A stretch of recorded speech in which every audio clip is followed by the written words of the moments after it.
నమస్కారం, నేను శ్రావణి. తాండవ న్యూస్కి స్వాగతం.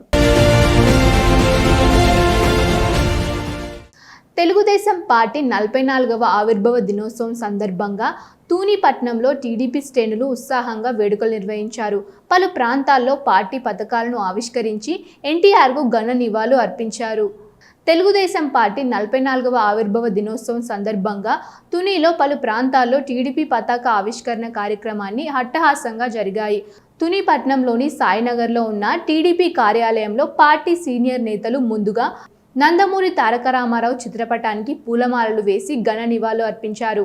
అనంతరం కేక్ కట్ చేసి కార్యకర్తలకు స్వీట్ల పంపిణీ కూడా చేశారు.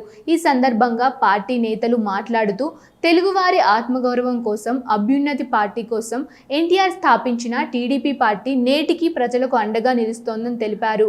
సమాజమే దేవాలయం, ప్రజలే దేవుళ్ళు అనే ఎన్టీఆర్ నినాదంతో పేద ప్రజలకు సేవలు అందించిందని, టీడీపీ ఆవిర్భావం తర్వాత అణగారిన వర్గాలకు రాజకీయంగా, సామాజికంగా గుర్తింపు వచ్చిందని గుర్తు చేశారు. ఈ కార్యక్రమంలో మాజీ మున్సిపల్ చైర్మన్ చెందాక తలుపులరావు సహా సూరిశెట్టి కృష్ణ, చొప్ప సత్యనారాయణ, ఏనుగుల నారాయణరావు, గోర్ల సాయిబాబా, పాండరంగ ప్రకాష్, మంగళపల్లి శాస్త్రి, అడారి ఈశ్వరరావు, పలవర్తి గుప్తా, గుడివాడ అప్పలనాయుడు, సూరంపుడి చంద్రశేఖర్, కుసుమంచి సత్యనారాయణ, జల్లువాసు, మోతుకూరి వెంకటేష్ తదితరులు పాల్గొన్నారు.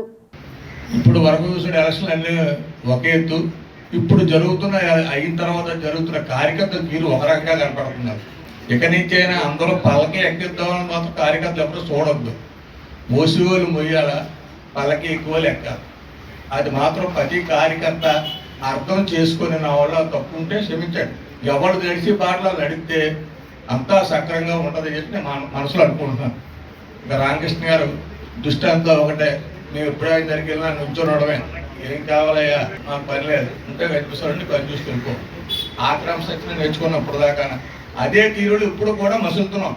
మా వెనకాల ముందు వెళ్ళిపోయాను కానీ ఇంకా ముందుకు వస్తున్నాను కానీ ఎప్పుడు ఫీల్ అవ్వం.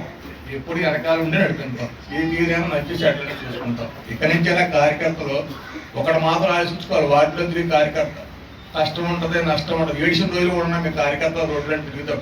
ఎన్టీ రామారావు కిలోకి 2 రూపాయలు మేము తీసారు. తీసిన తర్వాత వాటిలో ఒక కార్యకర్త లేడు, ఎవరు లేరు. ఏ ఇంటికి వెళ్ళి మన సిటీలో దేవుళ్ళు తప్ప ఏముంది. అలాంటి రోజులు మహా భయంకరమైన రోజుల్లోనే తిరిగి నాయకులు కూడా ఎదిరించుకునే ప్రతిపక్ష నాయకుల్ని ఎలక్షన్లు చేయించేవారు. పార్టీ వ్యవస్థాపకులు స్వర్గశ్రీ శ్రీ నందమూరి తారక రామారావు గారు స్థాపించినటువంటి పార్టీ ఆదేశంతో ఈరోజు 44వ వసంత వేడుకలు మనం జరుపుకోవడం జరుగుతుంది. అలాగే ప్రతి కార్యకర్త కూడా ఈరోజు ప్రతి వార్డులో కూడా ఎంతో ఉత్సాహంతో, ఎంతో ఆనందంతో ప్రతి కార్యకర్త కూడా అక్కడ జెండా ఆవిష్కరణ చేయడం, అలాగే ఈరోజు అందరూ కూడా పార్టీ ఆఫీస్కి రావడం, ఇక్కడ పార్టీ ఆఫీసులో కూడా ఒక కార్యక్రమం మన పెద్దలు, అలాగే మన కమిటీ సభ్యులు, కార్యకర్త నాయకులందరూ కూడా ఇక్కడ ఏర్పాటు చేశారు. ఈ ఏర్పాటు పర్యవేక్షణ కూడా మన సత్యనారాయణ గారు, ఇక్కడ సీనియర్ నాయకులతో పాటు అందరూ కూడా ఉన్నారు. అలాగే నందమూరి తారక రామారావు గారు తన రాజకీయ జీవితంలో ఎన్నో ఒడిదుడుకులు చూసినటువంటి వ్యక్తి. పార్టీ 1982 మార్చి 29ని మన అన్న శ్రీ ఎన్టీ రామారావు గారు ఎంతో కష్టపడి ఆంధ్ర రాష్ట్ర ప్రజలకు మంచి చేయాలనే ఉద్దేశంతో ఆయన సినీ జీవితాన్ని వదులుకొని పార్టీ ప్రారంభించడం జరిగింది.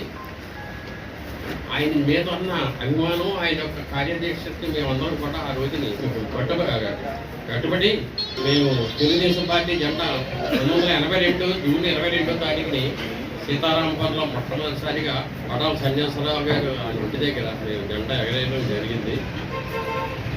అప్పటి నుంచి కూడా ఎన్టీ రామారావు గారిని కలిసిన తర్వాత వారి ఆదేశాల మేరకు ప్రతి వార్డుల్లోనూ కూడా తెలుగుదేశం పార్టీ కార్యకర్తలే కమిటీలు వేసి ఒక రేషియో ప్రకారంగా కమిటీలు ఏమని ఆదేశాలు చేశారు. దాని ప్రకారంగా కమిటీలు వేసి జెండాలు ఎగరేయడం జరిగింది. ఆ కార్యకర్తలు నిజంగా ఎన్టీ రామారావు మీద అభిమానంతో నీతి నిజాయితీగా వాళ్ళ జేబులో డబ్బులు ఖర్చు పెట్టి కూడా కష్టపడి పార్టీని మంచి అభివృద్ధిలో తీసుకెళ్లాలని మా అందరి కోరిక. మన తెలుగుదేశం పార్టీ ఈరోజు పుట్టినరోజు నుంచి ఈ రోజు వరకు కూడా మంచి అభివృద్ధి అయింది. ఎన్నో పార్టీలు వచ్చాయి, ఆ పార్టీలన్నీ కూడా మనకి న్యాయం చేయలేదు. ఈ పార్టీ ఫస్ట్ నుంచి కూడా మంచి న్యాయపాలన నడిపిస్తున్నారు. కార్యకర్తలను కూడా మంచి గుర్తింపు ఇచ్చి మంచి అభివృద్ధి చేశారు. ఎక్కడికెళ్ళినా మంచి అభివృద్ధి కనపడుతుంది తప్ప ఈరోజు దివ్య మేడం గారు వచ్చిన తర్వాత ఇంకా మంచి అభివృద్ధి అయింది. మన ప్రజలందరికీ కూడా మంచి ఉపకారాలు చేస్తున్నారు. ఏ కార్యక్రమానికైనా సరే ఆవిడ ముందుండి మంచి అభివృద్ధి చేసి సీనియర్ కార్యకర్తలను కూడా ముందు నడిపిస్తూ మన తోటి కార్యకర్తలందరూ కూడా మంచి అభివృద్ధి నడిపించి మీరందరూ కూడా మన పార్టీని ఇంకా మంచి అభివృద్ధిలో నడిపించాలని చెప్పేసి మా కోరిక. కార్యకర్తలందరికీ కూడా ప్రత్యేక ధన్యవాదాలు. Tandava News. For more updates, like, share and subscribe.